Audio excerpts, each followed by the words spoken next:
उत्तराखंड विधानसभा में आज समान नागरिक संहिता विधेयक पेश हो गया। मुख्यमंत्री पुष्कर सिंह धामी ने खुद इस विधेयक को सदन के पटल पर रखा है। जैसे ही मुख्यमंत्री धामी ने विधेयक को सदन के पटल पर रखा तो सदन में जय श्री राम और वंदे मातरम के नारे गूंजने लगे। वहीं विपक्ष भी लगातार सरकार को घेरता नजर आया।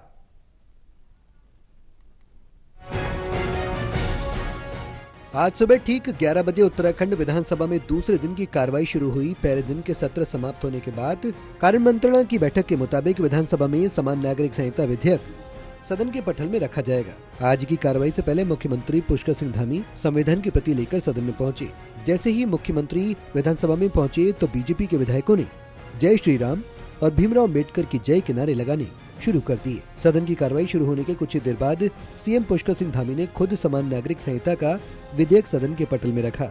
वैसे ही एक बार वहां भारत माता की जय, वंदे मातरम और जय श्री राम के नारे गूंजने लगे। इस बीच विपक्षी दल के विधायकों ने सदन में हंगामा शुरू कर दिया और सदन को 2 बजे तक के लिए स्थगित किया गया। उत्तराखंड में लागू होने जा रहे समान नागरिक संहिता विधेयक में मुख्य रूप से देखा जाए तो तलाक के लिए सभी धर्मों का एक कानून होगा। तलाक के बाद भरण पोषण का नियम होगा। गोद लेने के लिए सभी धर्मों का एक कानून होगा। संपत्ति बंटवारे में लड़की का समान हक सभी धर्मों में लागू होगा। अन्य धर्म या जाति में विवाह करने पर भी लड़की के अधिकारों का हनन नहीं होगा।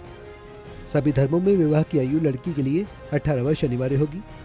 लिव इन रिलेशनशिप के लिए पंजीकरण जरूरी होगा। प्रदेश के जनजातियां इस कानून से बाहर होंगी। एक पति पत्नी का नियम सब पर लागू होगा। बहुपत्नी प्रथा होगी समाप्त जैसी बातें रखी गई।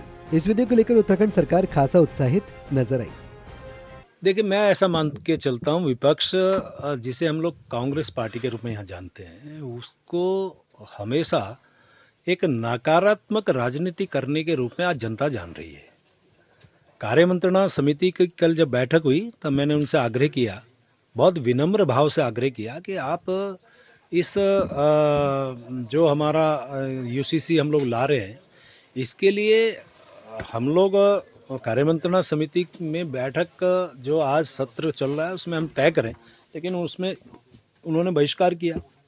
पूरा समय मिला है। अभी ये इसके बाद जो है इस पे चर्चा होगी और कल जाकर के इसका मतलब ये पास किया जाएगा। मैं समझता हूँ भगवान बद्री विशाल और भगवान केदारनाथ की धरती पर, जहाँ पर 3 विशाल नदियों का संगम है, यहाँ पर यमुना, गंगा और सरयू नदी बहती है, यहाँ से वहाँ पर एक कॉमन सिविल कोड का यहाँ पर जो है पास होगा। ये बड़ा ऐतिहासिक दिन है। मैं धामी जी को बहुत बहुत बधाई देता हूँ। निश्चित रूप से आज का दिन बड़ा ही ऐतिहासिक है।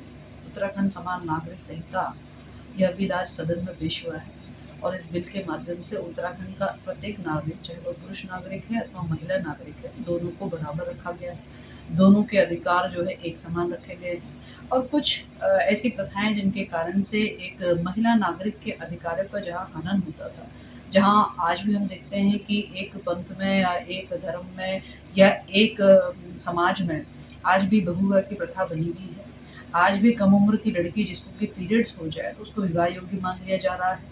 आज भी जो है यदि किसी से संबंध विच्छेद करना हो महिला से तो उससे 3 शब्दों के साथ संबंध विच्छेद कर लिया जा रहा है और साथ ही उसके साथ साथ में यदि उसको पुनः अपनाना हो तो अपनाने की प्रक्रिया इतना अमानवीय है, तो वह मुझे लगता है कि उत्तराखंड समान नागरिक संहिता ने स्वीकार नहीं किया है। 2 बजे के बाद उत्तराखंड विधानसभा की कार्रवाई एक बार फिर से शुरू हुई और उसमें यूसीसी को लेकर सत्ता पक्ष और विपक्ष के विधायकों की व्यापक चर्चा देखने को मिली, लेकिन कांग्रेस के विधायक इस विधेयक को लेकर संतुष्ट नजर नहीं आए। वहीं यूसीसी पर चर्चा के साथ उत्तराखंड विधानसभा की कार्रवाई कल 2 बजे तक के लिए स्थगित कर दी गई। आज इस विधेयक की वजह से पूरे देश की नजर उत्तराखंड पर टिकी रही। देखा जाए तो संख्या बल के हिसाब से बीजेपी इस विधेयक को पास भी करा दी, लेकिन भविष्य के परिणाम क्या होंगे वो समय ही तय करेगा। National desk, total news.